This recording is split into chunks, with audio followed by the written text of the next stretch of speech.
À Orlando, quelques heures après l'attentat, les veillées s'improvisent. Se retrouver ensemble pour se recueillir et partager son émotion. À Washington, une chorale a fait le déplacement. Même recueillement qu'à Orlando donc, ici dans la capitale américaine, où des rassemblements se tiennent juste devant la Maison Blanche.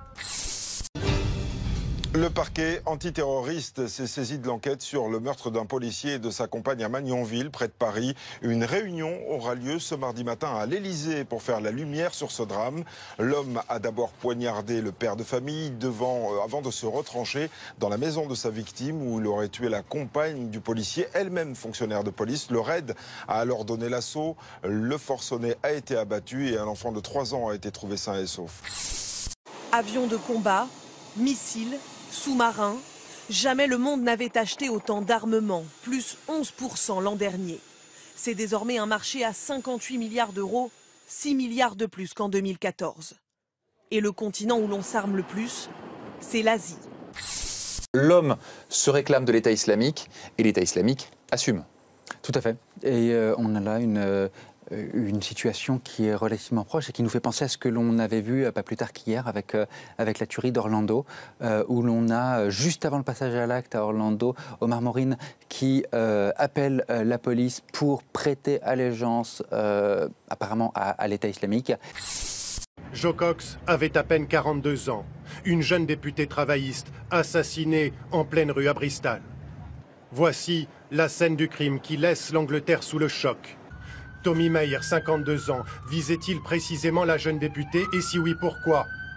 D'après certains témoins, cet homme, présenté comme un déséquilibré par les médias britanniques, aurait crié à plusieurs reprises « Britain first », le Royaume-Uni d'abord.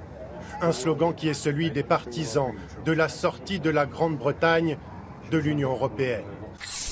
Faut-il croire à la révolution dans le nucléaire? L'Allemagne vient de lancer à son tour un projet expérimental de réacteur de nouvelle génération, un peu comme ITER en France. L'enjeu est immense, mettre au point des centrales sans risque et sans déchets grâce à la technologie de la fusion.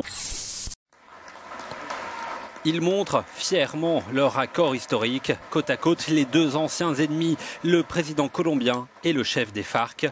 Ensemble, ils ont signé l'accord de paix avec un cessez-le-feu bilatéral. Selon les termes de cet accord, les FARC vont intégrer la classe politique légale pour continuer leur engagement, mais cette fois-ci sans armes. Le nombre de voix obtenues pour quitter l'Europe, 17,4 millions. Cela signifie que la Grande-Bretagne a voté pour quitter l'Union européenne.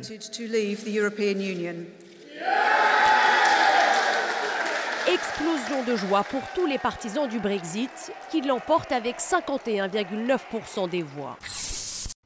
Ça se passe dans le terminal des vols internationaux. Ceux qui s'apprêtaient à enregistrer leurs bagages ont d'abord entendu des tirs, suivi d'une explosion. 34 morts, 147 blessés. Dans cet aéroport où se croisent des Turcs, des hommes d'affaires étrangers et des touristes. Le secteur du luxe directement impacté par la chute de la livre sterling. Une baisse de 25 à 30% par rapport à l'euro. Pour des petits achats, la différence se relève à peine. Mais plus le prix d'achat est élevé, meilleures sont les affaires. Sur cette vidéosurveillance, c'est une boule de feu qui avait envahi le hall d'entrée du terminal international. 3 kamikazes viennent d'actionner leur ceinture d'explosifs après avoir mitraillé passagers et policiers. Les chefs d'État et de gouvernements européens se retrouvent ce mardi à Bruxelles. Une rencontre dominée évidemment par la question de la sortie du Royaume-Uni de l'Union européenne. Les regards sont tous tournés vers David Cameron, le Premier ministre britannique démissionnaire. Quelle explication donnera-t-il à ses partenaires? Plus largement, comment se passera le divorce entre Bruxelles et Londres? Quelles seront les futures relations entre le Royaume-Uni et les 27 États membres? Autant de questions en toile de fond de ce rendez-vous. Plusieurs heures après l'explosion, les secours sont toujours à pied d'œuvre pour tenter de retrouver des survivants dans les décombres. Des magasins de plusieurs étages entièrement ravagés. Le feu n'était pas encore complètement maîtrisé au petit matin. Le quartier commerçant de Karada, où a eu lieu l'explosion, est l'un des plus fréquentés de la ville. Nombreux habitants étaient venus y faire des courses, quelques jours avant la fête marquant la fin du Ramadan. L'attentat revendiqué par l'État islamique est l'un des plus meurtriers depuis le début de l'année à Bagdad.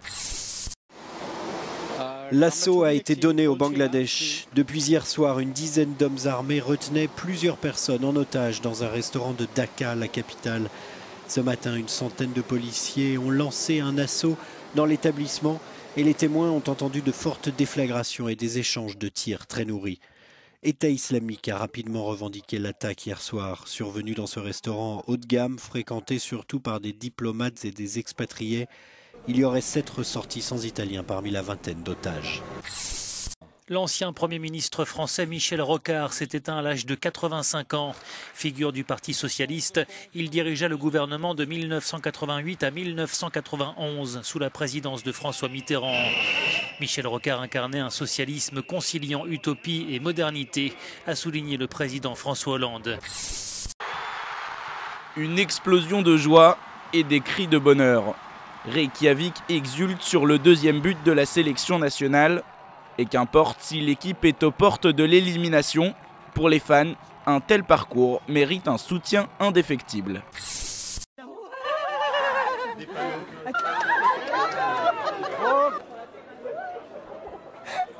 Les résultats sont affichés, tout le monde cherche son nom. Pour certains, c'est la délivrance, pour d'autres, c'est une nouvelle épreuve qui commence. Je m'en sens bien, ça va mieux là. On parle beaucoup du Moyen-Orient. Voici l'autre conflit qui menace la sécurité du monde. Je vous le disais, la guerre des nerfs redouble entre la Chine et ses voisins, et notamment le Vietnam. Pourquoi ? Regardez, en raison des appétits chinois en mer, au sud des frontières, et notamment ici, dans l'archipel des Paracels qu'elle a annexé. Hanoï, soutenu désormais par les États-Unis, s'insurge. La bataille navale a commencé. En application de l'article 49, alinéa 3 de la Constitution, notre Constitution, qui est la règle que le peuple français s'est donnée à lui-même. J'ai donc décidé, après la délibération du Conseil des ministres du 10 mai, d'engager la responsabilité du gouvernement sur le vote en nouvelle lecture du projet de loi relatif au travail, à la modernisation du dialogue social et à la sécurisation des parcours. Le sommet de l'OTAN qui s'ouvre ce vendredi à Varsovie sera dominé par un renforcement militaire sans précédent depuis la fin de la guerre froide dans l'est de l'Europe. Lors du précédent sommet au Pays de Galles en 2014, la Russie venait d'annexer la Crimée. Depuis, les tensions avec Moscou n'ont fait que s'accroître. La manifestation touche à sa fin jeudi soir, lorsque ces riverains entendent des coups de feu alors qu'ils se trouvent dans leur appartement. Une douzaine de tirs qui sonnent comme des tirs semi-automatiques et qui proviennent d'un toit selon des témoins. La panique gagne le cœur de Dallas.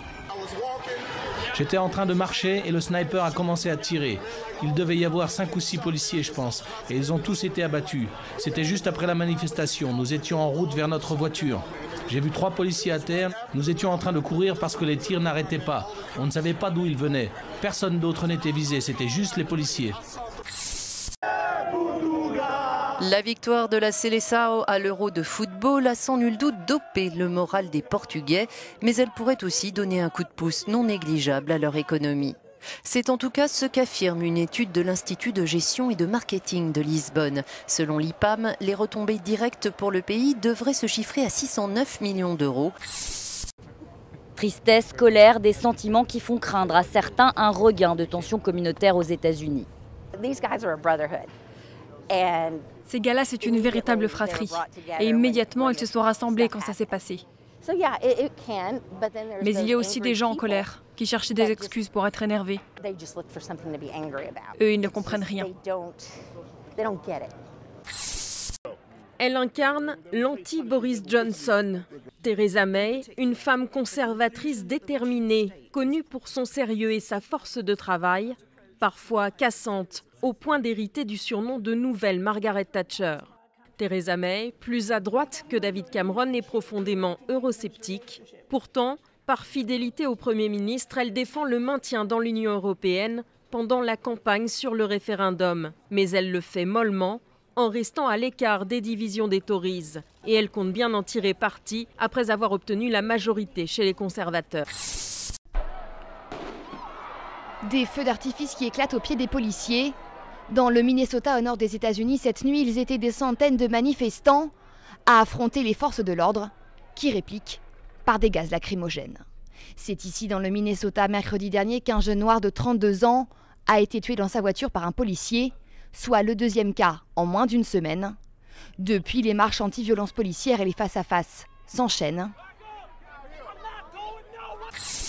On n'a pas encore des éléments précis sur les circonstances de cet accident. Une commission d'enquête a été ouverte. Les tout premiers éléments parlent d'une erreur humaine sans donner plus de précision. Cette collision donc qui s'est passée à 11h30 ce matin.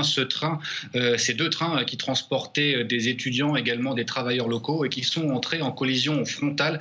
Un accident particulièrement violent puisque 4 wagons en tout ont été détruits. Et sur place, les secouristes parlent d'une situation dramatique. Mais je sais pas, je le vois comme vous, là, poussé par des spectateurs, visiblement. Christopher Froome a pris. Christopher Froome qui n'a plus de vélo. Christopher Froome à pied. Mais quelle image du Tour. On n'a jamais vu ça. Un maillot jaune un maillot jaune à pied. On n'a pas eu l'image, mais ils se sont accrochés. Très certainement une chute, Christopher Froome. Incroyable image du Tour de France 2016. Alors là, on aura tout vu avec Christopher Froome. Il n'a plus de vélo. Oh là là là là là.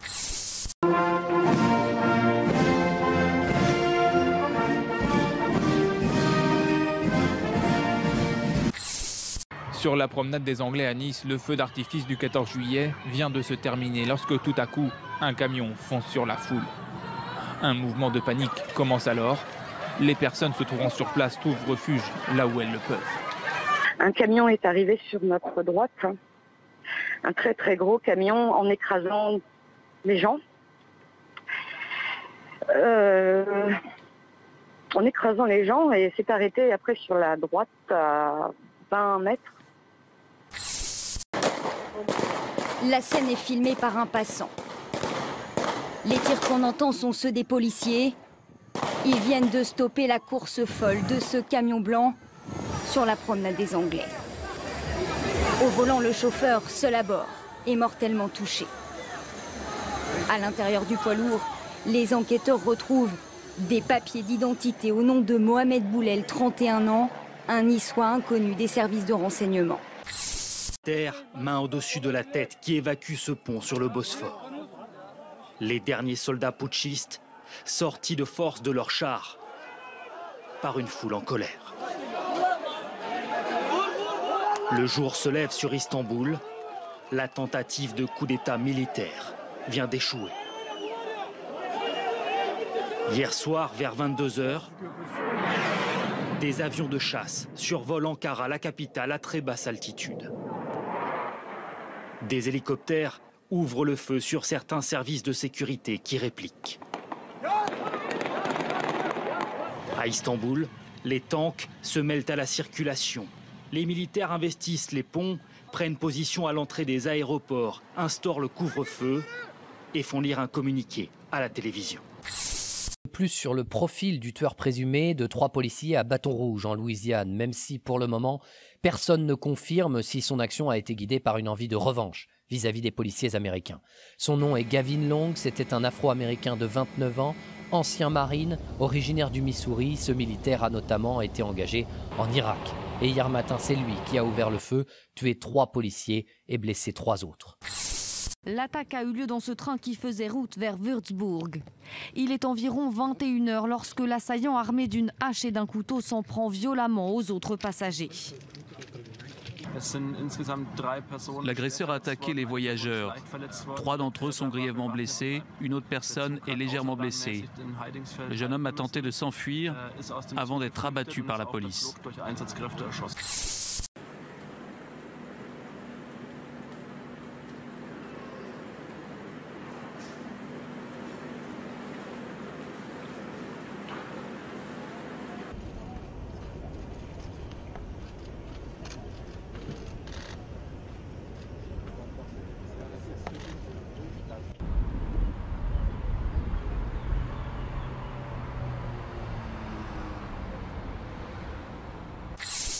Une nouvelle étape avant d'attaquer Raqqa. En s'emparant de la ville de Manbij, non loin de la frontière turque, la coalition prive l'État islamique de tout ravitaillement. Dorénavant, l'État islamique à Raqqa n'aura plus la possibilité d'être alimenté en carburant, en armes et même en renfort, en volontaires djihadistes qui arrivent le plus souvent par la frontière turque.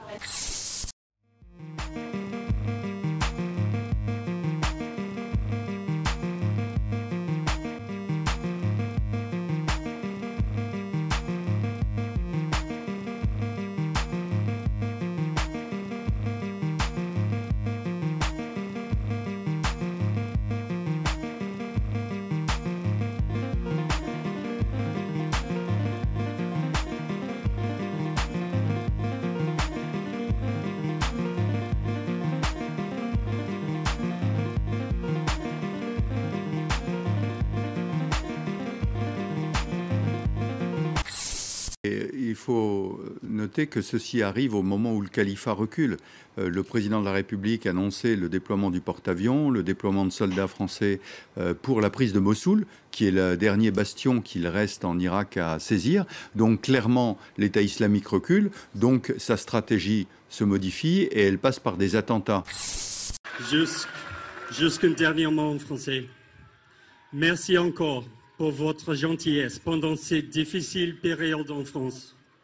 Vous avez la plus belle course du monde et c'est un très grand honneur pour ce maillot jaune. Vive le Tour et vive la France! Voici l'homme qui s'est fait exploser ce dimanche en Allemagne, blessant 15 personnes. C'est en tout cas ce qu'affirme l'agence de propagande de l'organisation État islamique qui a publié cette vidéo du réfugié syrien auteur de l'attentat d'Ansbar. C'est le deuxième attentat revendiqué par l'organisation dans le pays en une semaine. Lundi, un demandeur d'asile avait blessé 5 personnes à la hache. Jules Verne aurait sans doute applaudi dès demain une telle aventure. Solar Impulse 2 a bouclé un tour du monde historique. L'avion a volé jour et nuit grâce à l'énergie solaire seulement. Le Suisse Bertrand Piccard s'est posé dans la nuit à Abu Dhabi, aux Émirats Arabes Unis.